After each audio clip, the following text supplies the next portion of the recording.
Yo le doy las gracias al Señor primero por este privilegio de poder estar aquí hoy con ustedes. Para nosotros es un gozo, especialmente para mi esposo y para mí, es una alegría inmensa ver lo que el Señor ha hecho en Cali. Hemos sido testigos de esta labor, de simplemente un grupo de hermanos orando por una iglesia en Cali, por la sana doctrina en Cali, y miren lo que tenemos ahora hoy. El Señor es fiel, el Señor es bueno. Entonces, si quieren, me acompañan en una oración para iniciar nuestro estudio. Señor, te damos las gracias por tu infinita misericordia. Te damos las gracias porque tú eres un Dios fiel, un Dios bueno, y por eso nos has traído aquí hoy, Señor. Sabemos que somos mujeres necesitadas de tu gracia, de tu misericordia, pero sabemos también que por medio de tu Hijo Jesucristo, tú nos ves limpias y escuchas esta oración. Te pedimos que en este día, Señor, tú continúes transformando nuestro corazón, cambiando ideas cerradas, llenándonos de tu gracia y ayudándonos, Señor, a ser cada día más parecidas a Jesucristo. Todo esto te lo pedimos en el nombre de nuestro amado Señor Jesús. Amén. Hoy vamos a estar en el libro de Tito. Si quieren, empezamos abriendo nuestras Biblias en la carta de Tito. Y esta carta les quiero dar como una introducción general a de lo que se trata esta carta de Tito. Esta carta, como su nombre lo indica, estaba dirigida a Tito, y al igual que Primera y Segunda de Timoteo, son llamadas cartas pastorales. La autoría, Pablo que le escribe a Tito, y Pablo amaba a Tito al igual que amaba a Timoteo.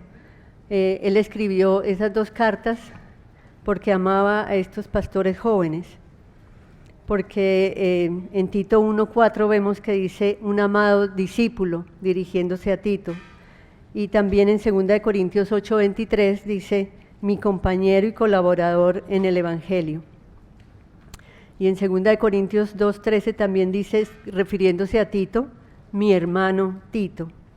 Tito fue quien acompañó a Pablo y a Bernabé en el concilio de Jerusalén, que ustedes saben que fue el primer concilio muy importante, y el mensaje de la carta de Tito es similar a la de Timoteo. Es con el mismo propósito, consejo a un joven pastor que, aunque bien estaba entrenado, tenía la oposición de hombres impíos alrededor. Entonces, Pablo, ¿qué quería con esta carta a Tito? Quería animarlo, quería fortalecerlo, quería darle confianza, quería mostrarle su amor y quería que Tito amara esta iglesia en Creta. El propósito de la carta es una instrucción, es instruir a Tito para que los ancianos bajo su liderazgo edifiquen las iglesias con doctrina sana y sólida, y preparar a las iglesias para hacer un testimonio efectivo a los incrédulos en Creta. Tenían que preparar estas iglesias, pues cuando los cristianos pecan, no pueden ser un testimonio, y los incrédulos no van a prestar atención si los cristianos están en pecado. Entonces, lo que se quiere con esta carta es preparar a las iglesias de Creta para un evangelismo eficaz. Entonces, ¿de qué se requería? Se requería de líderes piadosos que pastorearan a los creyentes bajo su cuidado. Son 3 capítulos. El primer capítulo se enfoca en las cualidades que ejercen el liderazgo en la iglesia, o sea, se enfoca en el liderazgo y específicamente en su teología, en su carácter y en su conducta personal. El segundo capítulo de Tito se enfoca en los miembros de la iglesia, que es donde vamos a estar nosotras hoy, y específicamente se enfoca en el carácter y en la conducta de estos miembros. Y el capítulo 3 se enfoca en el carácter, la conducta de líderes y miembros. Todo esto esta iglesia de Creta estaba alrededor de un mundo de incrédulos, y ellos debían vivir y dar testimonio de la verdad. La iglesia de Creta es, a grosso modo, una isla muy grande que queda en el Mediterráneo y que por su ubicación había estado expuesta a la civilización grecorromana y por eso había atraído habladores, engañadores, maestros falsos, doctrinas falsas, hombres y mujeres con vidas impías. Y los creyentes allí estaban vulnerables y necesitaban de líderes fieles y necesitaban de la sana doctrina. Necesitaban esa sana doctrina, como Pablo le dice a Timoteo en 1:9, le dice a Tito, perdón, en 1:9, reteniendo la palabra fiel que es conforme a la enseñanza, para que sea capaz también de exhortar con sana doctrina y refutar a los que contradicen. Y el 2:1 igualmente le dice, pero en cuanto a ti, enseña lo que está de acuerdo con la sana doctrina. Y también en 2:10 de ese mismo capítulo dice que la doctrina sea adornada, a ser atractiva la enseñanza de que Dios salva a pecadores. Leamos entonces, donde vamos a estar nosotras hoy, Tito capítulo 2 del 1 al 5. Pero en cuanto a ti, enseña lo que está de acuerdo con la sana doctrina. Los ancianos deben ser sobrios, dignos, prudentes, sanos en la fe, en el amor, en la perseverancia. Asimismo, las ancianas deben ser reverentes en su conducta, no calumniadoras ni esclavas de mucho vino, que enseñen lo bueno. El versículo 4, que enseñen a las jóvenes a que amen a sus maridos, a que amen a sus hijos, a ser prudentes, puras, hacendosas en el hogar, amables, sujetas a sus maridos, para que la palabra de Dios no sea blasfemada. Quiero leer nuevamente los versículos 4 y 5. Que enseñen a las jóvenes a que amen a sus maridos y que amen a sus hijos, a ser prudentes, puras, hacendosas en el hogar, amables, sujetas a sus maridos, para que la palabra de Dios no sea blasfemada. Y dice un autor que ningún estándar bíblico es objeto de ataques más terribles hoy en día que el papel ordenado por Dios para las mujeres en la sociedad. Ningún otro pasaje, los dos que acabamos de leer, han sido tan ridiculizados o malinterpretados más que esos dos versículos, por parte de los agresores que también lanzan sus ataques desde el interior de la iglesia. Y como sucede con muchas influencias mundanas, el movimiento feminista ha entrado con bastante fuerza en la iglesia, incluida la evangélica. Las instituciones del matrimonio y la familia, que han sido ordenadas por Dios y constituyen el fundamento básico de una sociedad saludable, son atacadas como anticuadas e inconvenientes, o en el mejor de los casos como innecesarias. La frase liberación femenina tiene un atractivo democrático y nos hemos dado cuenta, las últimas elecciones que hemos tenido en nuestro país, ese tema de la liberación femenina nos atrae y parece razonable y justificado, especialmente con las mujeres que no son apreciadas, que son obstaculizadas, explotadas, atrapadas. Es una realidad, es cierto, pero es algo que el enemigo también usa. ¿Y dónde empezó todo esto? Todo esto empezó en el jardín del Edén. Con la caída y su maldición vino la distorsión de la sumisión apropiada de la mujer y la autoridad apropiada del hombre. O sea que se inició la guerra de los sexos. MacArthur, en su libro acerca de cómo ser padres exitosos, él dice: es evidente que nuestra sociedad en general ya no cree que los humanos están hechos a la imagen de Dios, muy diferentes a los animales. Existe una popularidad extendida en la propagación de los derechos de los animales. Ingrid Newmark, que es de la Asociación para el Trato Ético de los Animales, dice, y abro comillas, no hay base racional alguna para decir que un ser humano tenga derechos especiales. Cuando se trata de tener un sistema nervioso central y la capacidad de sentir dolor, hambre y sed, una rata es semejante a un cerdo a un perro y un perro a un niño. Esto está enseñando esta mujer. Y dice también que si nos preocupamos por los 6 millones de judíos que sufrieron muerte en la Segunda Guerra Mundial, ¿por qué no nos preocupamos por los 6.000 millones de pollos para asar que van a ser sacrificados. Escuchen bien cómo se ha distorsionado la imagen del ser humano y se ha puesto la imagen, el ser humano y los animales. Hay que tener mucho cuidado con esto, porque no hay base racional alguna para decir que un ser humano tenga... y dice, acerca de esto MacArthur dice, pero esta distorsionada perspectiva de la bondad a los animales pronto se transforma en una endurecida crueldad para las criaturas hechas a la imagen de Dios.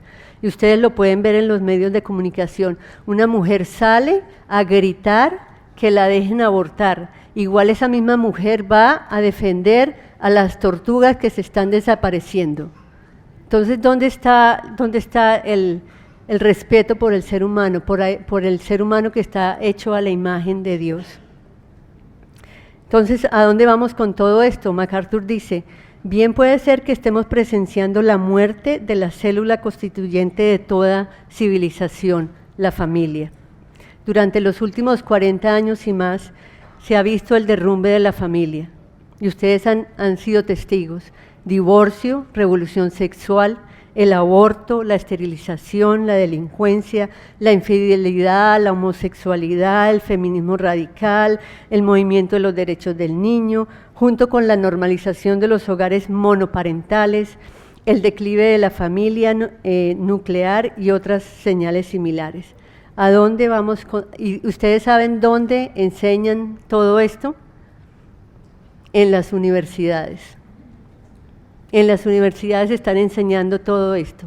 ¿Cuántos hijos de cristianos llegan a las universidades siendo creyentes, siendo bautizados y el primer año ya terminan siendo ateos? Eso pasa en las universidades. Ahora mi pregunta es para ustedes hoy, ¿es demasiado tarde para salvar a la familia? La mayoría de los sociólogos dicen que la familia es un componente esencial y la defienden para una sociedad civilizada. Y ellos dicen que debemos tener reformas, hacerle reformas a la familia. Pero la reforma no es la respuesta para una cultura como la nuestra. La redención es lo que se necesita y esto ocurre a nivel individual, no social. O sea, ¿qué tenemos que hacer nosotras? Evangelizar a los perdidos. Los únicos valores reales que pueden salvar a la familia están arraigados en las Escrituras. No son valores bíblicos y no son meramente valores familiares. Hermanas, la Escritura es la verdad. La Biblia es la verdad. En este tiempo la verdad, en lugar de dictarnos la posición de las mujeres creyentes, estamos siendo influenciadas por las presiones culturales y movimientos como el Me Too y otros hervideros de la cuarta ola del feminismo. Dios nos ha dado una verdad Dios no nos ha dado la verdad para mi consideración o para que tú la personalices. Dios nos ha dado la verdad que es fundamental para la iglesia y nosotras como cristianas debemos entender el impacto que la verdad tiene en nuestra civilización. Y como la Biblia es la verdad, volvamos otra vez a la Biblia. Leamos el versículo 4 del capítulo 2. Que enseñen a las jóvenes a que amen a sus maridos, a que amen a sus hijos. Estaba diciéndole que las mujeres maduras enseñemos a las mujeres jóvenes a amar a sus maridos y amar a sus hijos.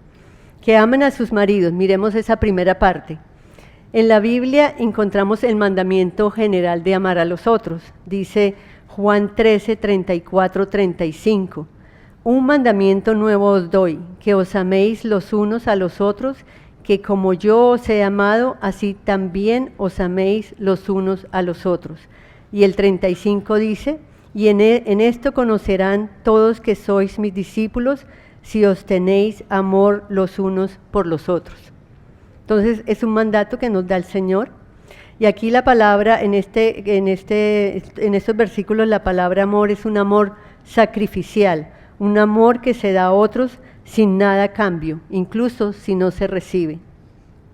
Y en Tito 2:4, el texto que estamos estudiando, la palabra amen en el original es diferente, significa afecto tierno, amabilidad. Y otra forma que encontramos en las escrituras de amor de describir el amor entre un esposo y una esposa, lo encontramos en Génesis 2:24. Si ustedes recuerdan, y serán una sola carne. Dice Génesis 2:24, por tanto el hombre dejará a su padre y a su madre y se unirá a su mujer y serán una sola carne. Aquí, aunque la unión física está envuelta, es principalmente una unión emocional. Después de la caída, el esposo y la esposa tienen el potencial de recuperar a través de Cristo esa relación que tenían Adán y Eva antes de pecar, pero es solamente a través de Cristo que se puede recuperar esa relación. Hermanas, las que están casadas, ser una sola carne es un regalo de Dios y es muy especial. También las esposas deben también amar a sus esposos como a su prójimo más cercano, porque lo dijo Jesús en Mateo 22:39. Amarás a tu prójimo como a ti mismo. Y yo les pregunto, compara ¿qué es más difícil? ¿Mostrar amor a tus amigas o mostrar amor a tu esposo? Si lo pones en una balanza, ¿es más difícil mostrar el amor al esposo o mostrar el amor a las amigas? Pero yo te digo una cosa, él es tu prójimo más cercano, el esposo es el prójimo más cercano, si tenías dudas, y él debe ir primero. Y no solamente las esposas deben mostrar amor a sus esposos porque son su prójimo, sino porque es la manifestación de la gracia de Dios. Es por la gracia de Dios que tenemos un esposo. El amor sacrificial de la esposa no es un sentimiento, es una decisión. Y esto te ayudará a pensar objetivamente, o sea, bíblicamente, y no subjetivamente, basada en tus sentimientos. ¿Y cómo haces para pensar bíblicamente? Pues lo puedes hacer renovando tu mente con las Escrituras. Las Escrituras no es solamente para un devocional de 10 o 5 minutos. La Escritura la debes estudiar, debes meditar en ella, debes memorizarla, debes pasar tiempo en ella y debes pensar según lo que dicen las Escrituras. Porque el apóstol Pablo nos dijo, transfórmense mediante la renovación de sus mentes, Romanos 12:2, y en Efesios 4:23, y que sean renovados en el espíritu de su mente. O sea, que si tú tienes pensamientos no bíblicos, un pensamiento bíblico, por ejemplo, es que yo ya no amo más a mi esposo, se me acabó el amor, ya no lo amo. Eso es un pensamiento no bíblico.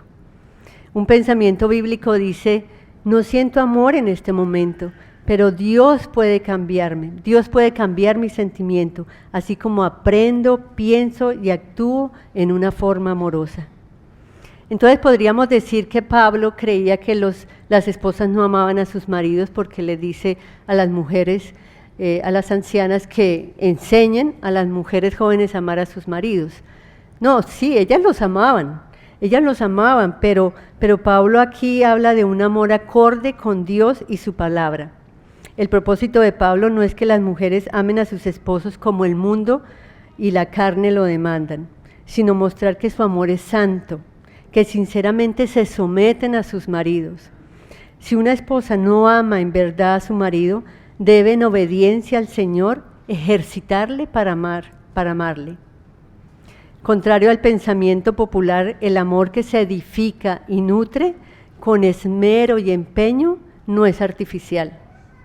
Resulta más común que los romances espontáneos, con todos sus bombos y platillos, demuestren ser al final artificiales y efímeros. Y lo podemos ver. Los artistas, los cantantes, los actores, todos se casan, hacen los bombos, platillo, gran boda, y después era todo efímero, se acaba. Ejercitarse en amar al esposo incluye hacer cosas amorosas por él, sin importar que uno sienta o no ganas de hacerlas. No, es que no me nace. No, sí, pídele al Señor hacer esas cosas amorosas por tu esposo. Implica poner los intereses de esa persona por encima de los propios. Incluye darse uno mismo de manera sacrificada por el bien de la otra persona. y no para ser apreciadas o para ser correspondidas en amor o con la devolución de un favor. Mateo 5:46 nos dice, porque si amáis a los que os aman, ¿qué recompensa tendréis? ¿No hacen también lo mismo los publicanos? Leamos Filipenses 2, del 2 al 4. Haced completo mi gozo, siendo del mismo sentir, conservando el mismo amor, unidos en espíritu, dedicados a un mismo propósito. Nada hagáis por egoísmo o por vanagloria, sino con actitud humilde. Cada uno de vosotros considere al otro como más importante que a sí mismo. Versículo 4. No buscando cada uno sus propios intereses, sino más bien los intereses de los demás. Al servir de una manera sacrificada a otros, se vuelve casi imposible no amarles. Allí donde hay un amor práctico y genuino, es seguro que va a ser seguido de un amor emocional y genuino. Y también muchas veces las mujeres tenemos conceptos cerrados acerca del amor, porque dicen, bueno, amor, y las mujeres tenemos la tendencia a tener ese concepto de amor como de fantasía, de que todo es lindo, nos gustan esas novelas de romance, las películas de amor, porque tenemos muchas veces un concepto errado de ese amor. Tenemos el concepto de que el amor es romance y sentimiento, o tenemos el concepto de que el amor es incondicional, incluso al punto de aceptar los comportamientos pecaminosos, o tenemos el concepto de que amor es que mi esposo cubra todas mis necesidades. Y basar el amor en romance y sentimientos es inmaduro, es egoísta y generalmente tiene más que ver con la lujuria física que con amor. Otro concepto errado es que los esposos, muchas veces igual que las esposas, piensan que el amor es incondicional, o sea que incluso cuando el esposo o la esposa está en pecado, ellos deben aceptar este comportamiento pecaminoso, pero no es así, porque hay que rescatar al pecador a una correcta relación con el Señor. Esto es un concepto errado, ese amor incondicional. ¿Por qué? Leamos 1 Corintios 13:6. Dice, el amor no se regocija de la injusticia, sino que se alegra con la verdad. Esos son conceptos errados que tenemos, pero en la Escritura podemos llegar a cambiar esos conceptos errados. Y hay otra cosa que esconde al amor. Hay otra cosa que muchas mujeres o hemos sufrido o sufren o van a sufrir, y es de la amargura. La amargura esconde al amor. Muchas esposas dicen que ellas no tienen amargura en el corazón, pero que han sido heridas. Y al respecto la autora Marta Pease dice que las emociones y sentimientos de dolor y resentimiento es como tú te sientes cuando hay amargura en tu corazón. Entonces sí hay amargura en tu corazón, si te han herido, si tienes dolor, si tienes resentimiento. Y algunos signos de la amargura pueden ser el chisme, la calumnia.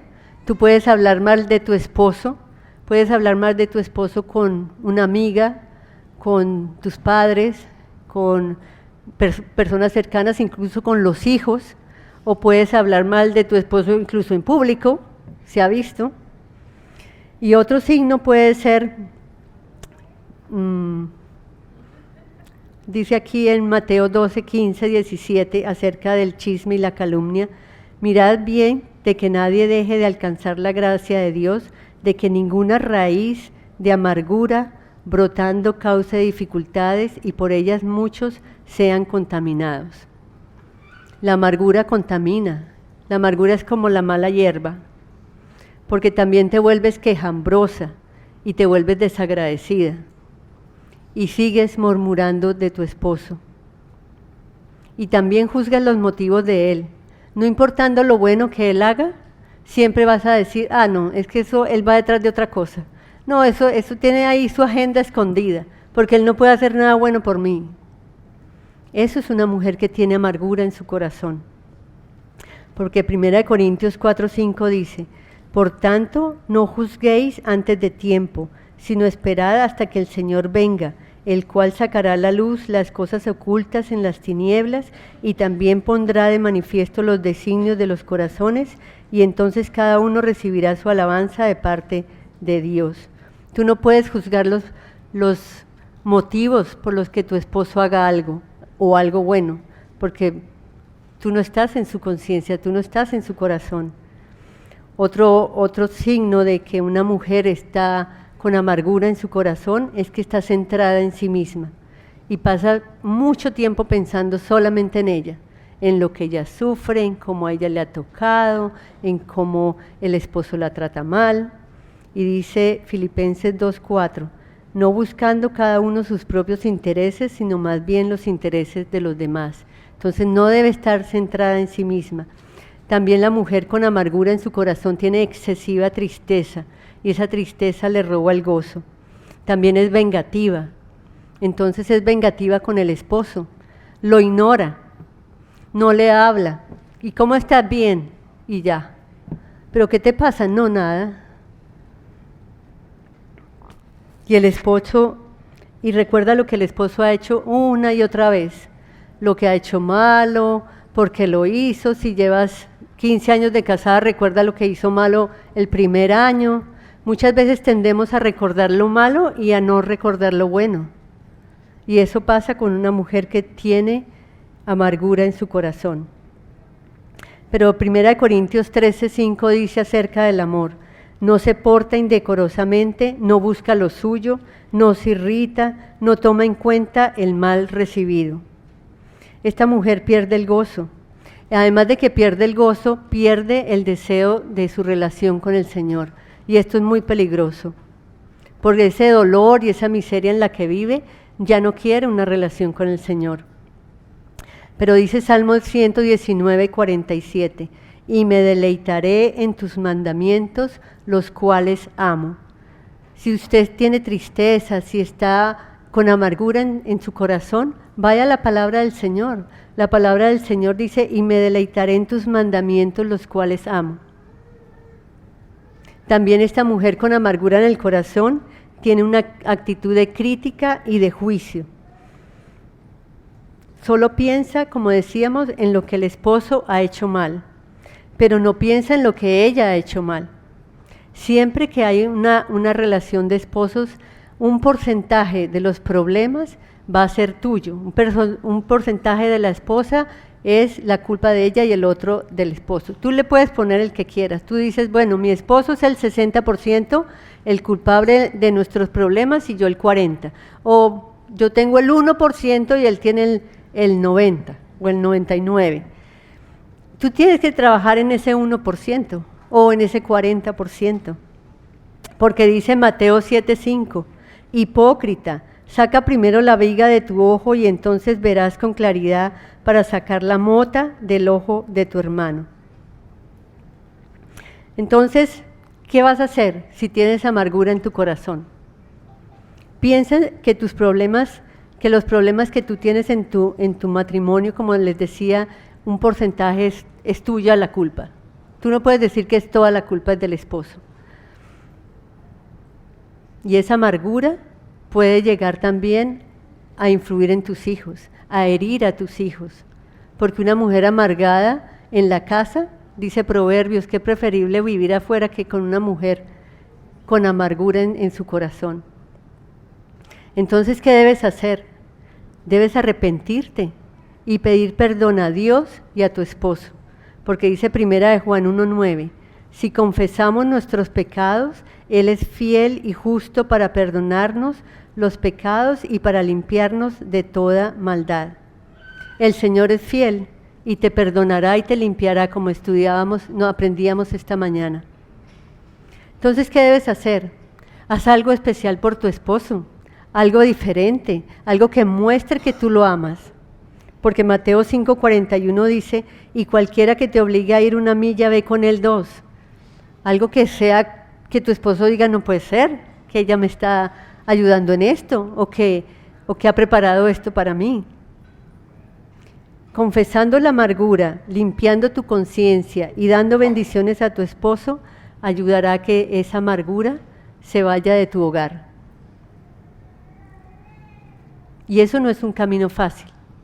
Eso toma tiempo, pero hay esperanza. En el Señor siempre hay esperanza.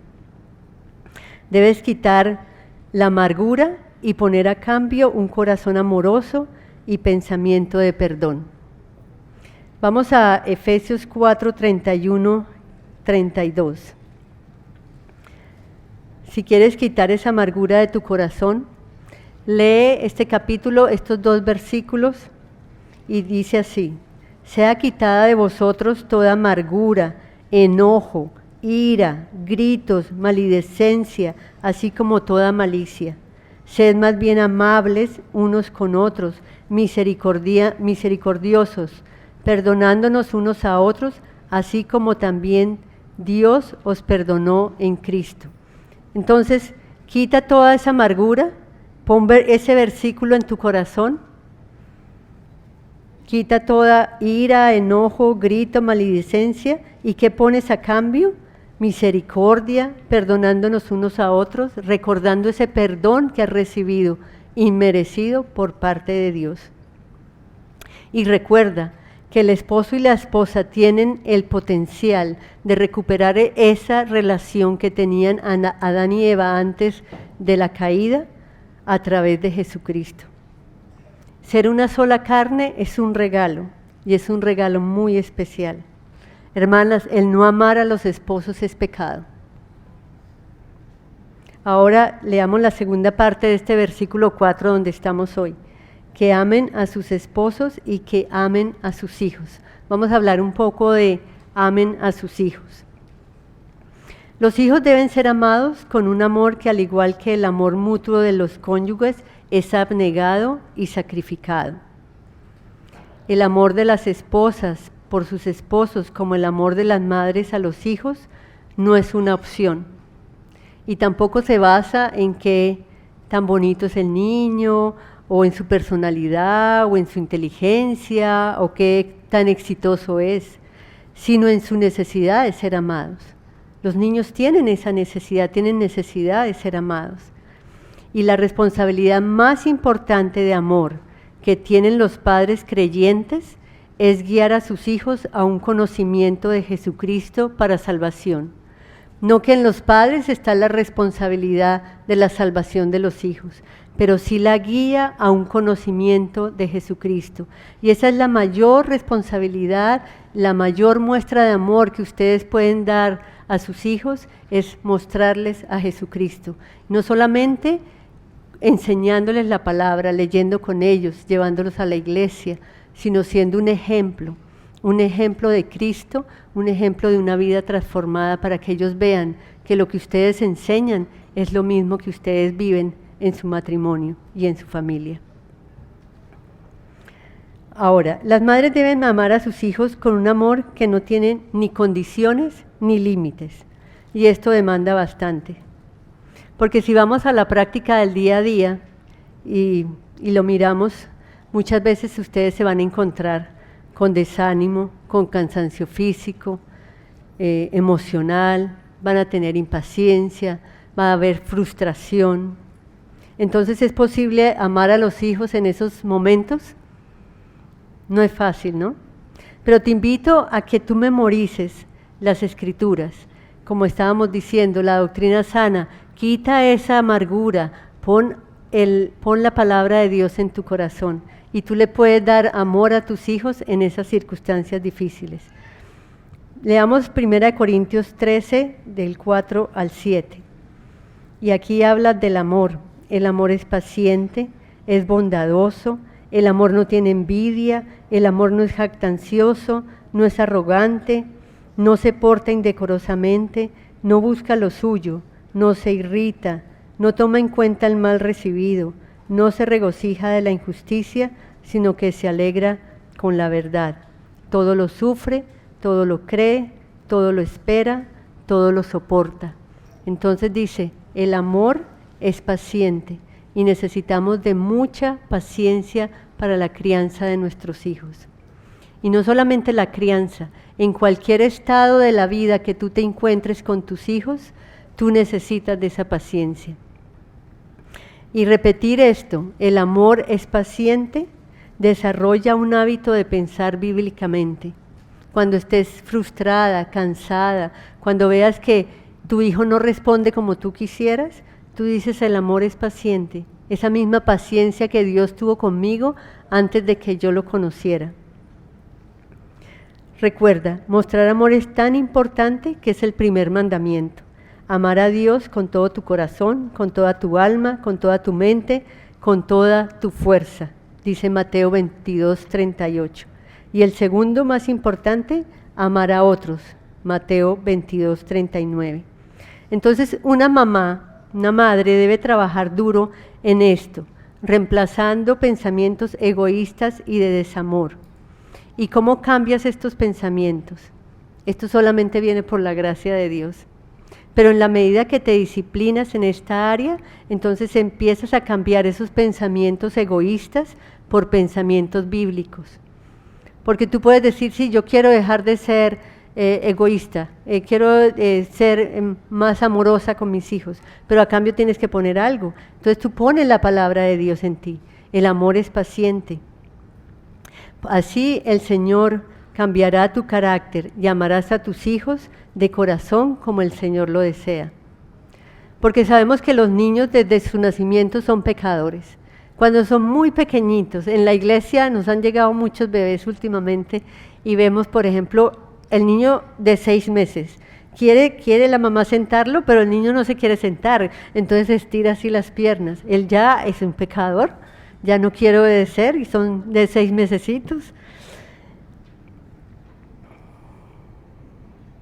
Entonces, y a medida que crecen, pues se va a ver más el pecado, se va a ver más esa naturaleza pecadora de los hijos. Entonces, ¿en qué debe trabajar una madre? Una madre debe trabajar en ser compasiva. Muchas veces no sabemos que no somos compasivas. Por ejemplo, hay un niño que siempre, de los hijos hay uno que siempre se le riega el agua en la mesa tan pronto se sienta a comer. Y uno, en lugar de ser compasivo, como el Señor ha sido con nosotras: ¡ay, tú siempre! ¿Otra vez? O cualquier cosa, ustedes saben. O se cae, o es el que se cae siempre, o es el que se le queda el morral con la tarea en el colegio y hay que ir a recogerlo y uno no es compasivo. Uno siempre empieza con la cantaleta: pero ¿cómo? Si yo ya te dije cuántas veces tienes que aprender. Y decimos que amamos a nuestros hijos, pero si no es por la gracia de Dios no los podemos amar como el Señor pide de nosotras.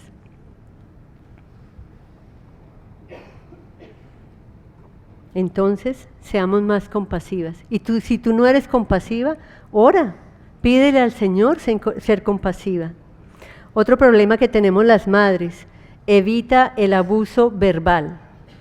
Podemos decir: no, yo no le digo groserías a mis hijos, yo no le digo malas palabras, pero nosotras podemos usar la lengua de una forma tan sutil que herimos a nuestros hijos de una forma muy dura y les llega a su corazón. Entonces quita la malicia y pon amabilidad a cambio. Dice Efesios 4:29, no salga de vuestra boca ninguna palabra mala, sino solo la que sea buena para edificación, según la necesidad del momento, para que imparta gracia a los que escuchan. Y no es solamente en la reunión de mujeres, nosotras debemos sacar de nuestra boca las palabras para edificación, para que imparta gracia a los que escuchan. Recuerden, nuestro prójimo más cercano, el esposo, los hijos. Y Efesios 4:31-32 también dice, quita de vosotros toda amargura, enojo, ira, gritos, maledicencia, así como toda malicia. Sed más bien amables unos con otros, misericordiosos, perdonándonos unos a otros, así como también Dios os perdonó en Cristo. Otra característica que muchas veces nos falla o nos falta es ser misericordiosas. No tenemos misericordia, porque hemos impuesto muchas reglas y muchas normas en nuestro hogar, y el que la va rompiendo va sabiendo quién soy yo. Santiago 3, 17 al 18 dice: pero la sabiduría de lo alto es primeramente pura, después pacífica, amable, condescendiente, llena de misericordia y de buenos frutos, sin vacilación, sin hipocresía. Y el versículo 18: y la semilla cuyo fruto es la justicia se siembra en paz por aquellos que hacen la paz. El corazón de una madre debe estar lleno de misericordia y de gentileza. Y bueno, volvamos al día a día. ¿Qué pasa? Nos encontramos que en el hogar hay reglas, ¿cierto? Y generalmente nosotras las madres ponemos las reglas y son un punto de conflicto muchas veces entre las madres y los hijos. Y yo sé, estas son necesarias y lo sabemos, las reglas son necesarias, pero es muy importante de cómo son impuestas. Es muy importante que tú sepas cómo impones esas reglas en el hogar, porque esto puede producir niños crueles y duros. Al pedir resultados acerca de las reglas en casa, practica la misericordia y la gentileza. Que si no lo hizo como tú querías, que si se le olvidó, no, es que él no se le olvida, lo que pasa es que está diciendo mentiras. No, tú no eres la que juzga, recuerda. Entonces tenemos que tener misericordia, son niños, están creciendo, tenemos que tener esa gentileza y recuerden esa misericordia que Dios tuvo contigo para salvarte. Hermanas, lo que hay realmente en el corazón de una madre se verá reflejado en cómo ella trata a sus hijos. Lo repito, lo que hay en tu corazón se va a ver reflejado en cómo tú tratas a tus hijos. Si tú tienes pensamientos y acciones malvadas, cámbialas por un pensamiento y acciones buenas, por un corazón amoroso, por olvidar la ofensa. Y recuerden, sí son importantes las reglas en casa, el buen comportamiento, el ser responsables, en que los niños sean disciplinados, en que sean estudiosos, pero recuerden lo que dijimos al principio, la responsabilidad más importante de amor que tienen los padres creyentes es guiar a sus hijos a un conocimiento de Jesucristo para salvación. Eso es nuestra meta como mujeres creyentes. Y si tú no eres una mujer creyente, y si tú has asistido a la iglesia por mucho tiempo, y si tú no has aceptado a Jesucristo como tu Salvador, si tú no sabes que no tienes acceso, no tienes acceso al Padre, sino solamente a través de Jesucristo, hoy es el día de la salvación. Arrepiéntete y cree. Que esta conferencia no simplemente sea el venir, el conversar, el hablar, el decir sí, que nosotras hermanas salgamos transformadas. En ustedes, en nosotras, está la responsabilidad de que estas familias que están siendo atacadas no sean destruidas por el enemigo. El enemigo quiere usar a la mujer para destruir a la familia. No se dejen engañar. Y recuerden, la responsabilidad más importante de amor que tienen los padres creyentes es guiar a sus hijos al conocimiento de Jesucristo para salvación. Y no solamente con la instrucción, sino con el ejemplo. Porque el ejemplo es lo más importante. Entonces, hermanas, ¿qué vamos a hacer? Defendamos la familia con una doctrina sana, con valores bíblicos. Recuerda, la Escritura es la verdad. No te dejes llevar de las doctrinas del mundo. Ama a tu esposo, ama a tus hijos, pero ámalos sacrificialmente. No esperes nada a cambio. Ámalos con ternura, con amabilidad. Recuerda que la relación que tuvieron Adán y Eva, tú también la puedes tener con tu esposo a través de Jesucristo. Ser una sola carne es un regalo de Dios y es muy especial. Recuerda, tu esposo es el prójimo más cercano que tienes. El amor sacrificial no es un sentimiento, es una decisión. Estamos llamadas a amar a nuestros esposos, a nuestros hijos sacrificialmente. Evita el abuso verbal, sé compasiva, sé misericordiosa, piensa bíblicamente, memoriza la Escritura, transforma tu mente. Haz cosas por ellos así tengas o no tengas ganas de hacerlas. Así veas si ellos te agradecen o no te agradecen. Pon los intereses de tu esposo por encima de los tuyos. No dejes que la amargura esconda el amor, porque tu amargura también afecta a tus hijos. Arrepiéntete, pide perdón al Señor si en algo estás fallando, porque el Señor es fiel y te perdona y te limpia. Quita la amargura y pon un corazón amoroso y un pensamiento de perdón. Recuerden, el amor por el esposo y por los hijos es abnegado, es sacrificado. No es una opción, es una decisión. Podemos llevar a nuestros hijos al conocimiento de Jesucristo por medio de nuestro ejemplo. Y es Jesucristo quien hace la obra al final, lo sabemos, porque así lo ha hecho en nosotras. Entonces, eso es lo que debemos hacer. Es fácil, ¿verdad? Si tenemos la Escritura, si vamos a ella, si meditamos en ella, si dejamos un poco todos estos, el Twitter, el Instagram, el Facebook. Sí, es muy lindo, hay muchas que seguimos a mujeres cristianas, grupos cristianos, y ahí hay frases muy bonitas, pero tú debes ir a la Escritura, tú debes meditar en ella, tú debes memorizarla, tú debes repetirla en momentos de frustración, de dolor, de tristeza. Cuando hay una discusión con tu esposo, te viene a la mente es, no como me voy a vengar de él, sino ese pedacito que memorizaste. El amor es paciente. Si ustedes salen de aquí sabiendo que el amor es paciente, gloria a Dios. Vamos a orar. Señor, te damos las gracias porque tú eres bueno y misericordioso y hoy nos has enseñado y nos has recordado cómo podemos amar a nuestros esposos y amar a nuestros hijos. Señor, no permitas que nosotros seamos usadas por el enemigo. Úsanos, Señor, como un instrumento de paz, un instrumento de misericordia en nuestros hogares. Sabemos que el enemigo quiere destruir la familia y sabemos que el enemigo nos puede usar, pero sabemos que tenemos un gran Dios en quien podemos confiar y en Él estamos seguras, Señor. También, Señor, te pido que si aquí hay alguna mujer que aún no conoce a Jesucristo, que no ha entregado su vida a Él, Señor, te pido por la salvación de ella, que hoy sea el día de su salvación. Te pido, Señor, también que esta reunión logre restaurar relaciones, matrimonios, relaciones con hijos, incluso, Señor, a mujeres que no se han casado, que tú les muestres, Señor, cuál es el compromiso, en qué se deben preparar para el día que tú les tengas ese esposo preparado. Todo esto, Señor, te lo pedimos en el nombre de nuestro Señor Jesucristo. Amén.